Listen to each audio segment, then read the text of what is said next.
আজকের দিনটা ছিল খুবই স্পেশাল, তাই আয়োজনটা ছিল একটু এলাহি। হঠাৎ করে কারা আসলো, কাদের জন্য এত আয়োজন, সেটাই শেয়ার করবো আজকের ভিডিওতে।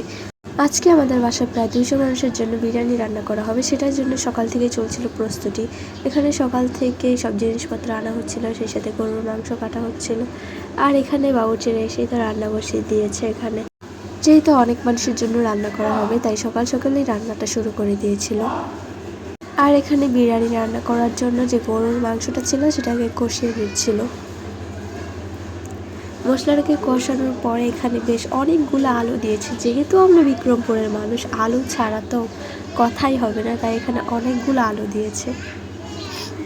তারপরে এই তো আমাদের মাংস কষানো হয়ে গেছে। এটাকে নামিয়ে নিয়ে তারপর হচ্ছে পোলার চালটাকে রান্না করার জন্য গরম পানি দিয়ে দিচ্ছে। এই গরম পানির সাথে কাঁচামরিচ, পেঁয়াজ, তারপরে মাওয়া দিয়েছে। তারপরে এখানে দুধও দেওয়া হয়েছে। এই তো এখন পোলার চালটাকে ভালোভাবে ধুয়ে নেবে, তার জন্য চালটাকে বের করছিল। এই তো চাল এখন ধুয়ে নিচ্ছে। তারপরে এখন এই যে দুধটাকে ভালোভাবে গরম করে নিয়েছে মশলার সাথে। আর এখানে মাংসগুলোকে 3টা ভাগে ভাগ করে নিয়েছিল। যেহেতু অনেকগুলো বিরিয়ানি রান্না করা হবে, এক পাতিলে তার এতগুলো হবে না, তাই 3 পাতিলে রান্না করার জন্য এখানে ভাগ করে নিয়েছিল। তারপরে এই তো একটা একটা করে রান্না করছিল। ধুয়ে রাখা চালগুলো ভালো মতো পানি ছড়িয়ে তারপর দিয়ে দিয়েছে। আর আমাদের প্রতি বছরই এমন আয়োজন করা হয়।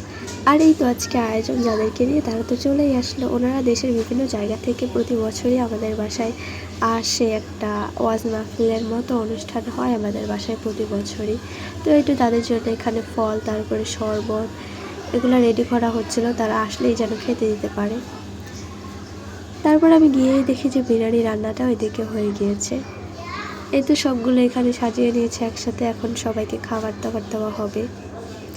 আর দেখতেই পাচ্ছেন বিরিয়ানিটা কিন্তু অনেক সুন্দর হয়েছিল আর বেশ মজাও হয়েছিল। এটাই ছিল আজকের ভিডিও। নেক্সট ভিডিওতে দেখাবো তারা কেন এসেছিল, কি করেছিল। দেখতে চোখ রাখুন আমার পেজে। ভিডিওটি ভালো লাগলে পেজটাকে ফলো করে দিবেন। আল্লাহ হাফেজ।